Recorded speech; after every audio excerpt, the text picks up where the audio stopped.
You're not a New Yorker. I paid rent in the city before I ran for mayor.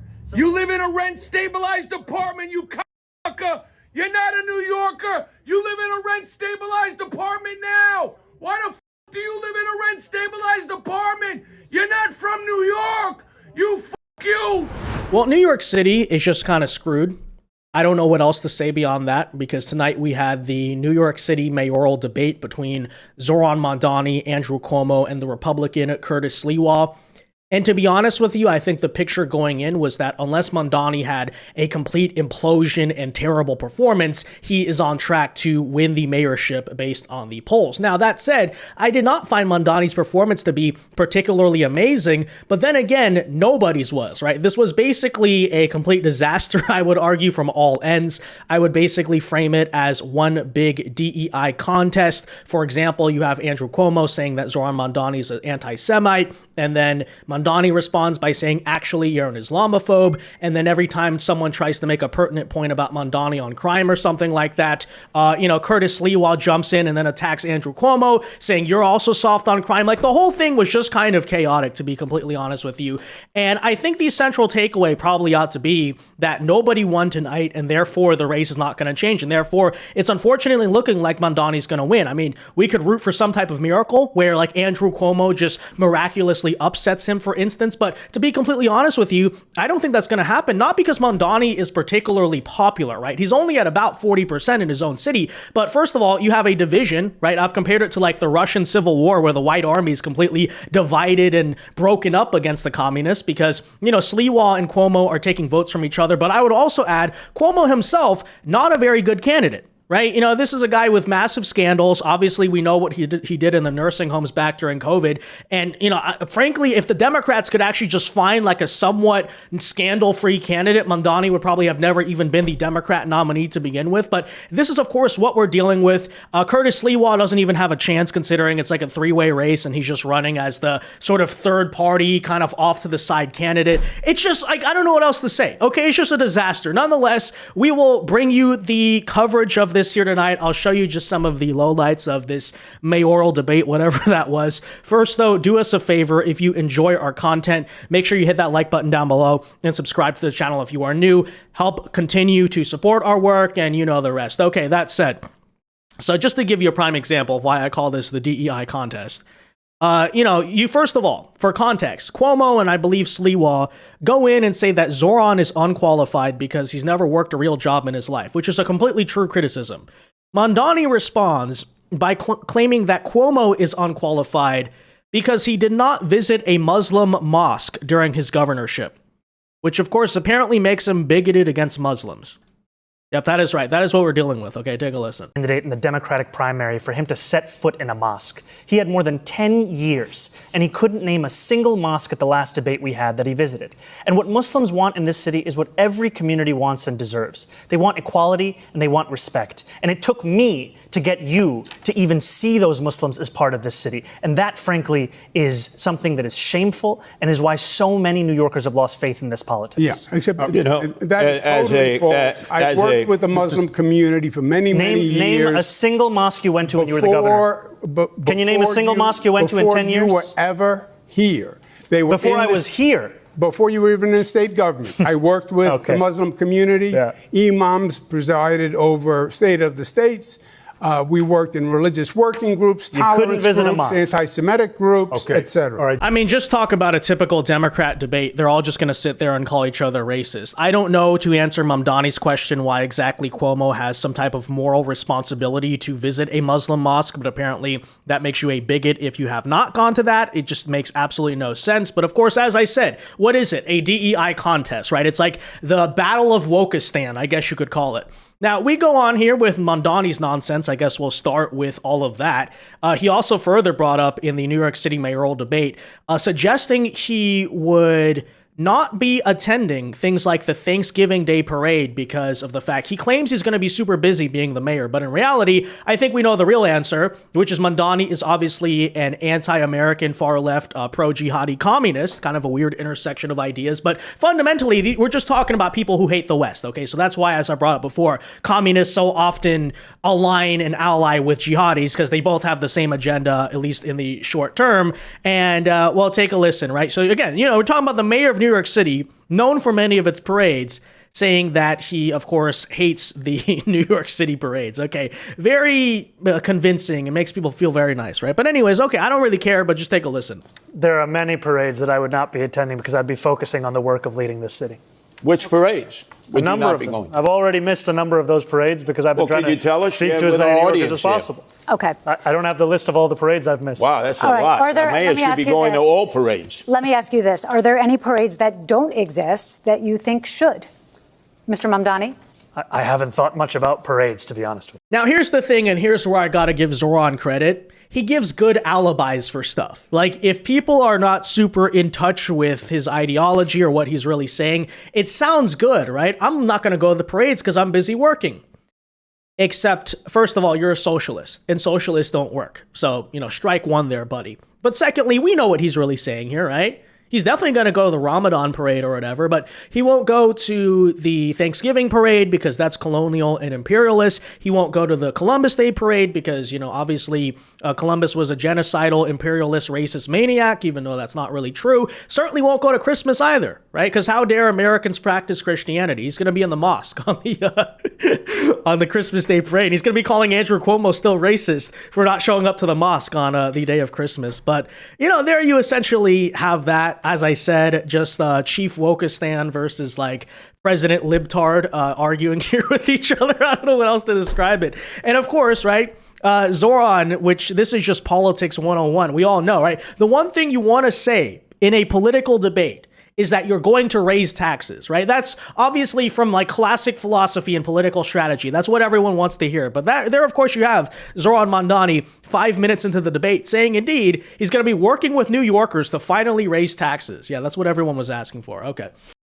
And working with unions and working class New Yorkers to finally raise taxes. I'm kind of young. I'm only 22 years old.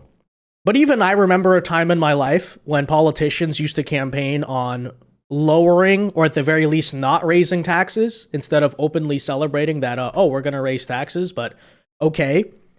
The issue, of course, that we also raised yesterday in his Fox News interview is that he has no way to pay for it. His proposed solution is that he wants to raise New York State's income tax. Basically, he's going to have to go to the assembly and the governor, Kathy Hochul, to do that. Except, as they brought up, Kathy Hochul's own governor campaign is based on a slogan of no new taxes, right? She's saying she's not going to raise taxes. So they've asked Zohran time and time again. So the governor has said she's not going to raise taxes. You, as the New York City mayor, do not have unilateral authority to at least raise the type of taxes that you're looking to do here. So what's the ulterior solution? Like, how exactly are you going to be paying for the free buses and the free fentanyl for everyone? Well, take a listen here as Zohran once again does not have an answer. But the question is how you'll make them free. We will fund the revenue that would have otherwise been brought in from fares. And that's something that we would do in partnership with Albany. And I've put forward two proposals. The first is to raise taxes on the top 1% of New Yorkers by 2%. That would raise $4 billion. The second is to raise the state's top corporate tax rate to match that of New Jersey, which would raise $5 billion. Yeah, but again, Kathy Hochul, despite the fact that she has endorsed you, said that she is not going to do that. Now, hilariously, you are also seeing the drama and the dynamic of Democrat politics. Basically, all of the establishment candidates are scared of the Zohrans and AOCs of the world. Hence why, by the way, you have a government shutdown in Washington right now. Because they asked the question tonight, would you be endorsing Kathy Hochul for governor?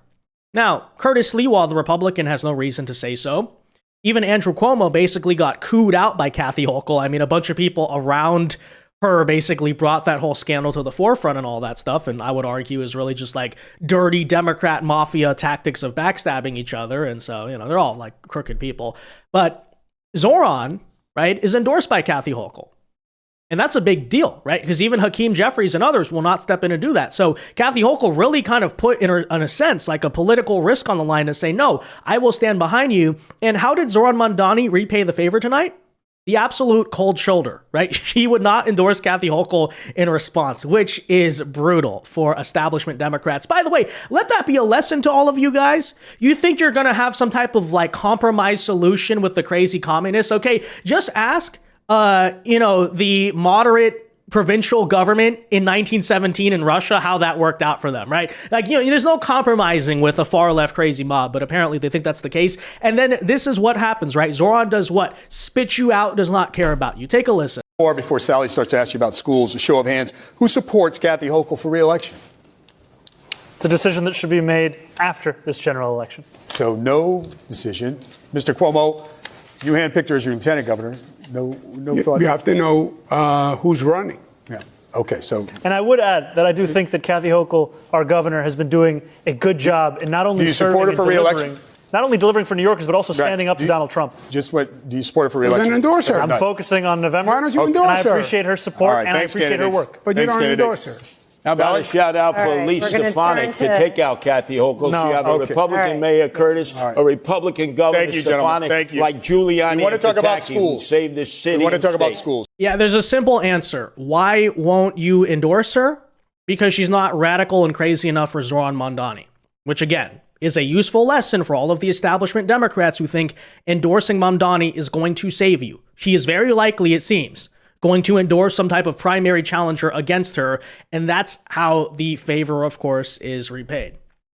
But that shouldn't surprise you, right? Because socialists, as you know, are not very grateful for very much in life. But anyways, that said, I do want to give credit where it is due, because I did think Andrew Cuomo got a couple of good points, and Sliwa too, by the way, on Zohran when it came especially to this issue of public safety and many of Zohran's radical associations, except at the same time, especially in the case of Cuomo, there's so much to attack him on that it's like, oh, I'm going to say something good. Okay, but people can just attack you back. So that's why I say, like, you're dealing with a terrible candidate in Zohran, a terrible candidate in Cuomo, but Zohran's the more electable terrible candidate. The Republican Sliwa, again, is kind of just in the middle here and not really, unfortunately, gaining a lot of traction. After all, I mean, it's New York City, so I don't know what to do about this, frankly. People always ask me for solutions. Hey, who should you vote for in this race? I don't know. You can be pragmatic and vote for Cuomo. You can be principled and vote for Sliwa, although Sliwa, bear in mind, is not some type of like hard MAGA conservative in himself either. But, this is one of the rare cases. I will say I don't even have an endorsement in this election. Okay, vote your conscience, whatever you think is best. Whether you think it's better to just try to get Cuomo to win and, hope for the best and hope that he's not insane and crazy, or you're going to say Mamdani's going to win anyway, so I'm going to vote with my principles for Sliwa. I don't know. But that said, take a listen here as Cuomo does indeed confront Mamdani on what I have said for a very long time is the most important issue to talk about with Mamdani and his biggest problem, which is the issue of crime and public safety, right? His policing policies are going to turn New York City into an absolute London-style nightmare, even more than it already is. And of course, Mamdani's been trying to backtrack, seem like a moderate, but I didn't find this to be very convincing at all. I think, people well know and probably are well aware that, yeah, he's kind of an anti-police radical. Take a listen. The difference between me and the assemblyman is he doesn't like the police. That's why he won't hire more police when everyone else says we need more police. He wants to use social workers on domestic violence calls, which are very dangerous. And he's told you what he thinks. He thinks the police are racist, wicked, corrupt, and a threat to public safety. Thank you. Those are his words. Very quick. Mr. Mamdani, very quick. Look, Andrew Cuomo is a politician of the past, and all he can speak about are the tweets of the past in 2020. Those are tweets which I have apologized for to New Yorkers and police officers directly, and they are not what I am actually running on. No, you're incapable of actually speaking about the platform that we have here, which is one that will keep New Yorkers safe. Can we just quickly ask you, because I think what some people feel they haven't heard from you, we hear you saying that you don't believe that anymore and you've apologized. People have not heard you sort of describe the evolution of your thought, how you got from there to here. Growing up in this city, I would think often about safety and justice and the ways in which that relationship has been irrevocably harmed when I learned about the exonerated five, when I learned about Sean Bell, when I learned about Eric Garner, when I learned about Michael Brown. And then in 2020, when I wrote these tweets, learning about the death of George Floyd. And that was a moment where it felt as if the distance between these two ideals had never been further. And in becoming an assembly member and serving and representing more than 100,000 people in Queens, learning that to deliver justice means to also deliver safety. And that means leading a city where you recognize the bravery of the men and women who joined the NYPD and put their lives on the line. It means representing the Muslims who were illegally surveilled in my district and the black and brown New Yorkers who've been victims of police brutality. Yeah, so look, Mamdani is a good speaker. He has a silver tongue. He's a great liar. But even then, I did not find his response there to seem very convincing. Right? I think he's kind of in a corner on this crime and police issue. But again, the question is that going to be enough? And have his opponents, especially Cuomo, considering he's the number 2 here, really effectively campaigned hard enough and well enough against that? I don't really believe so, right? I think at this point, it's kind of a runaway train. And as I said, Cuomo has plenty of his own problems. But that said, here's another funny moment where, of course, Andrew Cuomo actually name drops Hassan Piker, who is basically BFFs with Zohran Mamdani. Hassan Piker is, of course, the insane far-left streamer who has regularly praised and promoted violence against conservatives, as well as, of course, said things like America deserved 9/11. And then take a listen here as Zohran is actually forced to condemn Hassan Piker on TV during the debate, which is kind of funny, I guess. And this is also another issue where Zohran does seem to be on the back foot because, no one believes he's not a radical. Let me put it that way, right? His little attempt to spin as a moderate is just not convincing, no matter how many ChatGPT style answers he gives about, trying to walk all of that back. But still, again, that in mind, the question is, do enough people care? Because he only has to win about 40% of the vote given the divided nature of the race. And are 40% of New Yorkers probably radical, crazy Democrats, or they're just going to do this despite Trump or something? I mean, yeah, but still. Okay, that said, take a listen. I did applaud President Trump and his administration. I think it was a great accomplishment. I hope the peace holds. The assemblyman will not denounce Hamas. The assemblyman will not denounce Hassan Piker, who said America deserved 9/11. The assemblyman just said in his response, well, it depends on occupation. That is code, meaning that Israel does not have a right to exist as a Jewish state, which he has never acknowledged.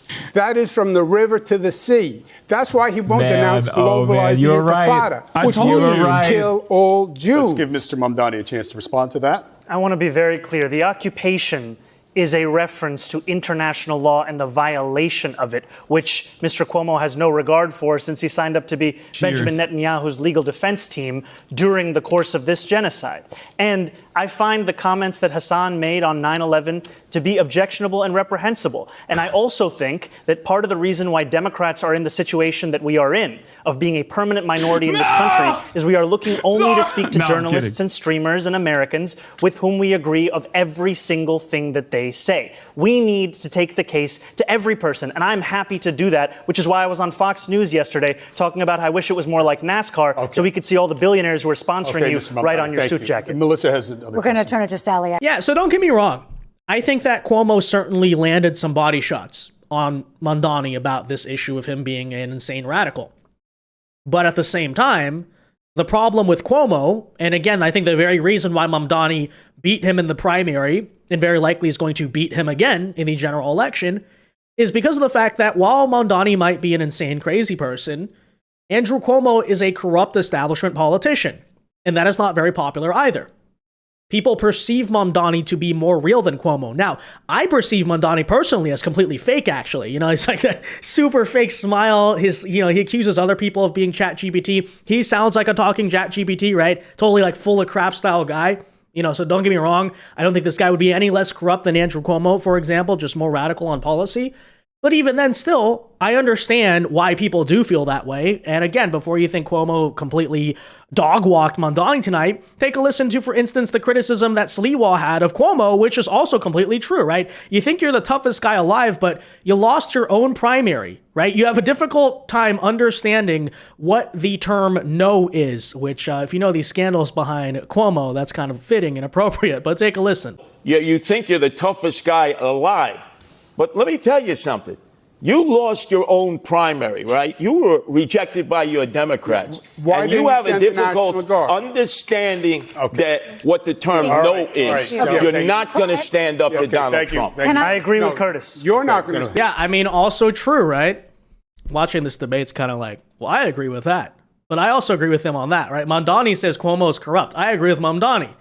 Cuomo says Mamdani's a crazy radical communist. I agree with Cuomo. Sliwa says Cuomo is a corrupt establishment crook. I also agree with that. Oh, Cuomo's actually also kind of liberal as well. You know, he instituted the no cash bail thing in New York State. And then now it's pretending like he's these pro-police, tough on crime type of character. It's just completely all over the place. And by the way, before you go in thinking now that, oh, Sliwa's really the guy, I also want to show you when Curtis Sliwa raises his hand alongside the Democrats, saying that he will, first of all, refuse to allow Trump to help federal agents with crime in New York City, as well as keeping the sanctuary city law in place and trying to actually help and resist the illegal aliens from being deported by ICE. And if you don't believe me, take a look at this. So, this is also the Republican in the race. Keep that in mind. So allow me now to enter into the sanctuary city situation.